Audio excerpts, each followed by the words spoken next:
Hello, hi, and assalamu alaikum.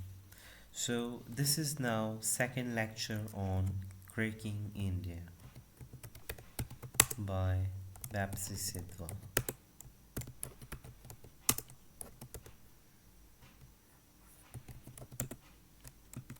Sorry.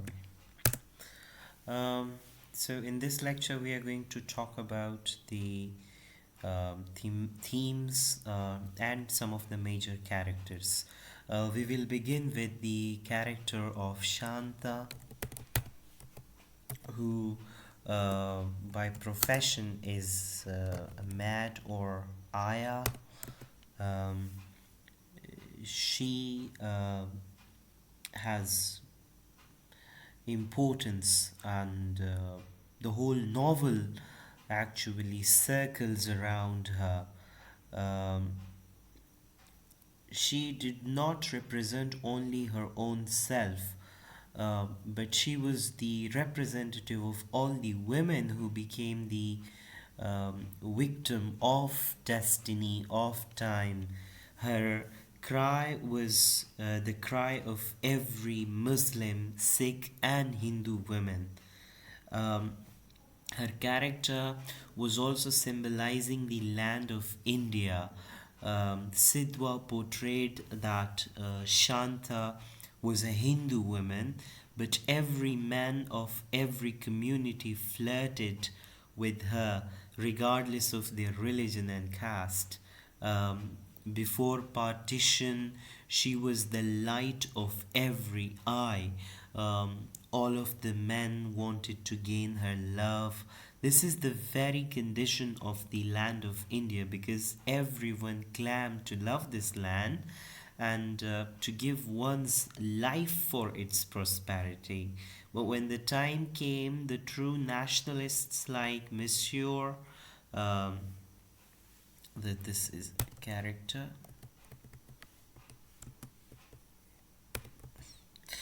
um, were were murdered by their own brothers, and the land was torn into pieces like the blouse of Aya when she was wrapped there.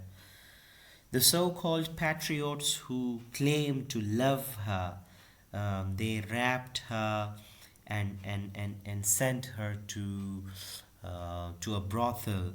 Um, and Sidhwa narrated that there was nothing left for her except tears, pain, and embarrassment. And this is the very treatment that was done with the motherland. Clear? If we talk about feminism in this novel, I'm sorry, it's again typed. It's not possible that the novelist like Bapsi Sidhwa has no streaks of feminism, right? If we see this novel from feminist perspective, we will observe that it is full of tragedies of females. The main character of the novel is a female, and during partition, the land of India was the castle of brutality, injustice, and division of human hearts. Um, from the very beginning, we see that Shanta's circle was men who flirted with her. She was a very sensible lady, and she knew that with which intention they are staring at her. But she could not say a word because she was not unfamiliar to the fact that she was living in a patriarchal society and no one will listen to her. On the other hand, she was young woman and in need of social and financial support. So in that society, it was impossible for a woman to lead a respectful life all alone, right? She needed the name of a man with her name, and she was in search of a husband. Um, if we talk about the mother of Lenny,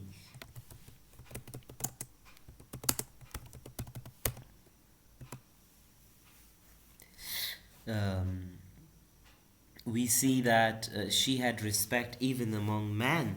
It was a society where a woman had no worth inside the four wall, but in society she ruled.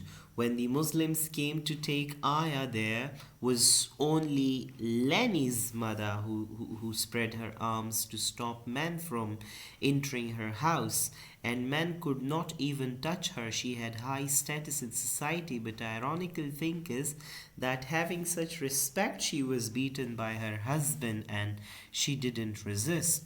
The godmother had the same case. She was respected by everyone, but the tragedy was that when her brother in law came to see her, godmother observed that he flirted with other women even before her, but she was helpless.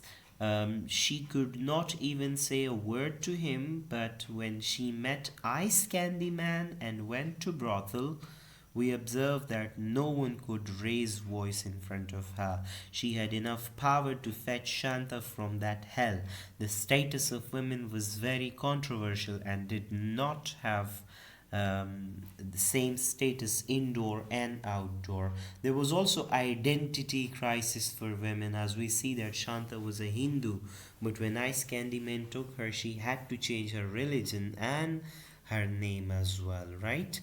Um, if we talk about the theory of subalternity by Gayatri Spivak,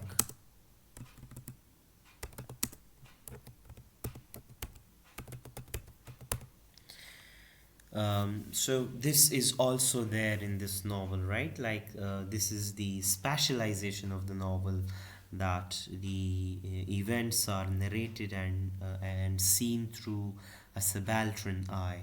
The difference between history and literature is that history is written by the elite and discusses only their matters. It has no concern with what is happening in the middle class family. Clear? As it is said that the true history of the world is the history of great conversations in elegant room. Um, like pick any piece of literature and you will see that it narrates the story of a common man who is usually 80% of the population. If we talk about Ice Candy Man, it is the story of an Aya who looks after a paralyzed child and earns money for her livelihood. The novel describes her matters, her affairs, her feelings, her emotions, and her relations.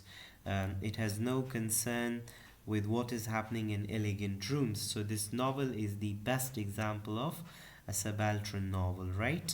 We also see discrimination of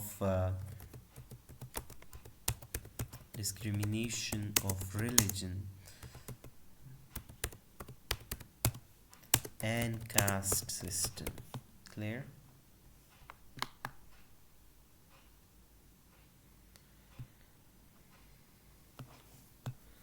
Discrimination of religion and caste, like Sidhwa observed what is hidden from others' eyes. She had a sensitive heart and felt the pain of others.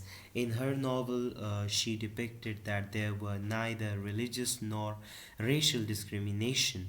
In fact, they belonged to different religions, communities, and castes, but they lived as they were brothers and sisters. They helped one another, met and ate in one another's plate. They were mixed up with one another, and religion had second priority for them. And Sidhwa described it in detail. Clear? So, to conclude the discussion, Sidhwa is a representative writer and writes with her third eye, as Iqbal says that Zahir ki aankh se न तमाशा करे कोई हो देखना तो दीदाए दिल वाह करे कोई.